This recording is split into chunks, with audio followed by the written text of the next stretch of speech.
Então, para que o nosso ouvinte tenha conhecimento, quais foram as medidas tomadas pelo GAECO na manhã de hoje? Aí as primeiras informações repassadas na nossa reportagem é que foram apreendidos alguns veículos da família do prefeito afastado. É perfeito. A ideia é a seguinte: a lei estabelece que todo o produto do crime, os chamados proventos, eles possam ser retirados da pessoa para não permitir um enriquecimento ilícito e a favor, então, do Estado, ou seja, o Estado recuperar valores. Nesse caso, eu relembro que nós temos uma indicação de vários crimes em que foram usados bens da prefeitura, foram utilizados também veículos, máquinas da prefeitura, tudo isso em benefício do grupo do prefeito. Então, o propósito do GAECO nesse momento é obter o sequestro desses bens para posteriormente leiloá-los e assim recuperar uma parte do dinheiro, pelo menos, que tenha sido indevidamente desviado do município.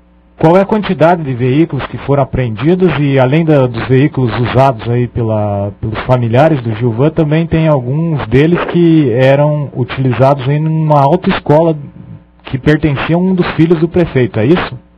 Eu não tenho exatamente nem o volume e quantidade de bens nesse momento para informar, que foram, mas o nosso objetivo é obter um sequestro judicial, é uma ordem judicial de apreensão dos bens, com a finalidade que eu já disse. Neste caso, aqueles bens que porventura sejam de alguma forma relacionados, eles podem ser sequestrados. Então é por isso que nós estamos fazendo no dia de hoje estas medidas, tomando essas medidas. Doutor Leonir, e com relação às contas bancárias dessas pessoas que estão ligadas a essa investigação diretamente, o que foi feito com essas contas, né? O que deve ser feito, aliás, também com essas contas, doutor? Cabe o mesmo, ou seja, a apreensão desse valor que ficam depositados em juízo e, posteriormente, com o processo reconhecendo que esses bens foram obtidos ilicitamente por pessoas, esses bens aí são perdidos a favor do município, para repor aquele prejuízo que o município obteve. Essa operação ela já foi concluída ou ainda estão sendo cumpridos mandados de busca e apreensão? Ela está se desdobrando ainda nesse momento, que ela começou cedo, é sempre uma situação trabalhosa e ela está ainda se desenvolvendo nesse momento. Certo. O senhor pode citar o número de casos, os locais que foram cumpridos esses mandados? Eu também, onde foram cumpridos precisamente, também eu não tenho nesse momento, porque é uma situação muito dinâmica, então eu não tenho a situação atualizada para repassar. Algumas pessoas comentaram que o prefeito teria sido preso, teve alguma situação envolvendo o Gilvan nessa operação? Não, o objeto da operação de hoje não é a prisão do prefeito. O propósito hoje, a finalidade dessa operação é pegar os bens móveis que possam ser transportados. Há alguns bens que são deixados para a pessoa, mas são sequestrados, ou seja, embora se admita o uso da pessoa, os bens são seguros, alguns inclusive para a prefeitura usar, e posteriormente então dar-se-á o destino após as provas no processo que conclua então a confirmação da situação. Doutor Leonir, e com o prosseguimento das investigações, há a possibilidade ainda de a prisão do próprio prefeito Gilvan e de outras pessoas ser novamente solicitada? A questão processual sempre é dinâmica, então, ou seja, existe uma possibilidade teórica, notadamente se houver alguma interferência no aspecto processual e se observar que o prefeito está descumprindo algumas das condições a que ele está sujeito e obrigado, ou ainda alguma outra situação. Então é dinâmica, mas nesse momento hoje não está se cumprindo nenhuma prisão. Então nenhuma pessoa, nem os filhos do prefeito, ou algum servidor da prefeitura, ou alguma pessoa citada na Operação Caçamba, hoje não será feita nenhuma prisão. Exatamente. Doutor, gostaria que você explicasse também um pouco para o nosso ouvinte como que está a situação em relação a esse processo aí que foi oferecida a denúncia contra o prefeito afastado de Prudentópolis na semana passada aí por 23 crimes, né?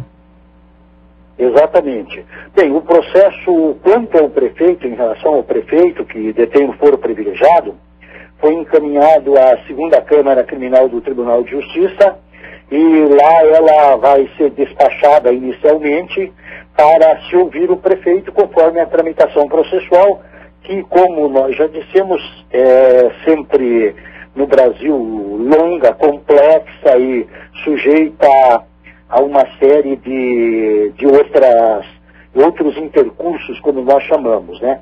Mas já está no tribunal, então a ideia é que se obtenha do tribunal essa decisão para iniciar notificação e posteriormente para o processo, para a continuidade do processo.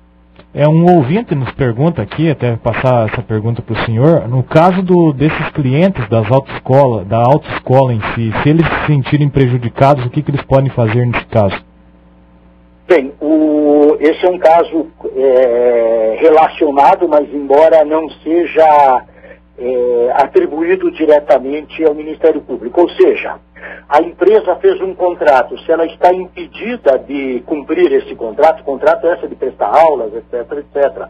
Se ela está impedida, então, os valores pagos devem ser devolvidos. Isso é mais uma matéria de defesa do consumidor. Pois não, doutor Leoni. Com relação então a isso, então o consumidor e os clientes das autoescolas podem ficar tranquilos que seus direitos serão assegurados mesmo com o impedimento da atuação das escolas. Exatamente, eles têm direito a receberem de volta os valores que porventura pagos e cujos serviços não foram prestados. Nesse particular, eu quero dizer o seguinte, então pode parecer estranho, né? Mas, vamos dizer o seguinte, a determinação judicial aí de apreensão, ela exatamente se dá porque se interpretou que esses bens foram obtidos e têm origem ilícita. Perfeito? Então, cabe exatamente a quem contratou, no caso especificamente a autoescola, cumprir o contrato, e se ela não consegue cumprir, ou ela compra outros veículos, ou vende a autoescola, ou obtém de novo os carros para prestar. São essas as medidas, enfim, que podem ser tomadas. Doutor, na mesma ocasião que foi apresentada a denúncia contra esses 23 crimes, do qual o ex-prefeito Gilvan Gibert é acusado, a Justiça da Comarca de Prudentópolis também recebeu do Ministério Público uma denúncia que envolveu aí uma lista de 29 pessoas relacionadas aí a 21 diferentes crimes relacionados aí à máquina pública. Em que pé que está essa situação com essas pessoas hoje, doutor? Da mesma forma, essa denúncia é recebida pela Justiça, pelo juiz de Prudentópolis, e aí se inicia o processo.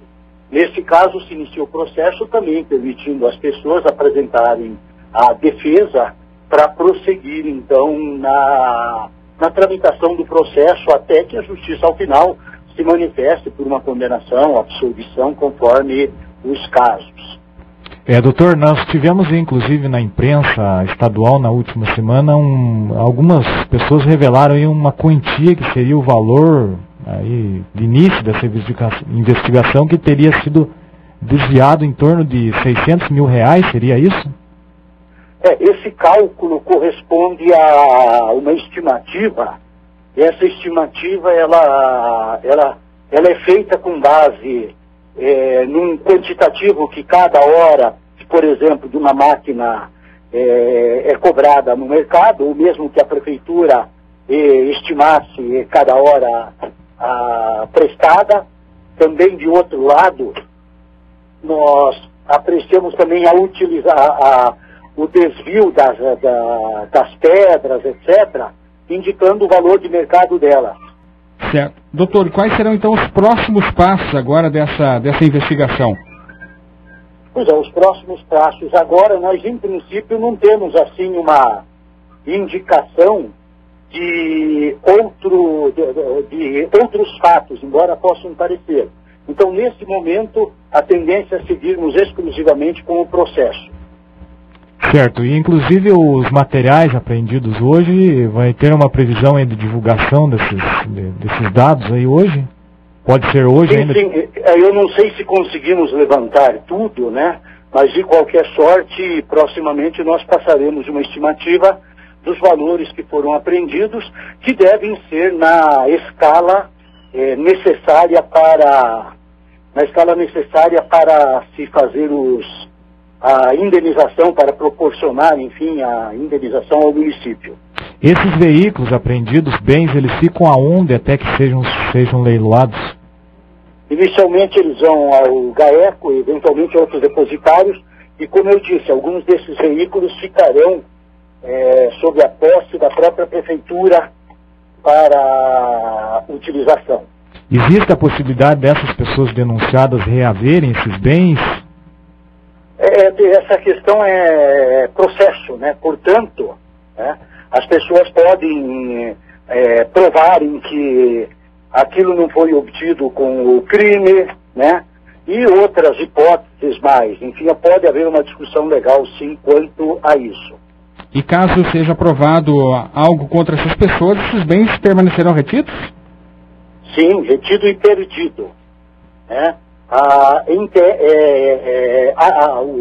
tese do processo é que, nesses casos, esses produtos aí, eles sejam, com a condenação, perdidos e passam, então, o produto deles passa à prefeitura.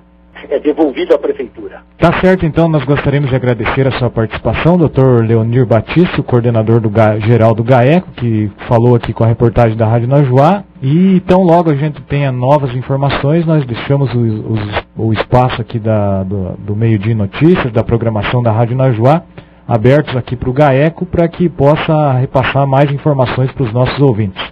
Nós agradecemos a atenção e estamos à disposição. Muito obrigado. Intervalo da notícia. Aqui as informações têm credibilidade e imparcialidade. Anuncie aqui, seja nosso parceiro.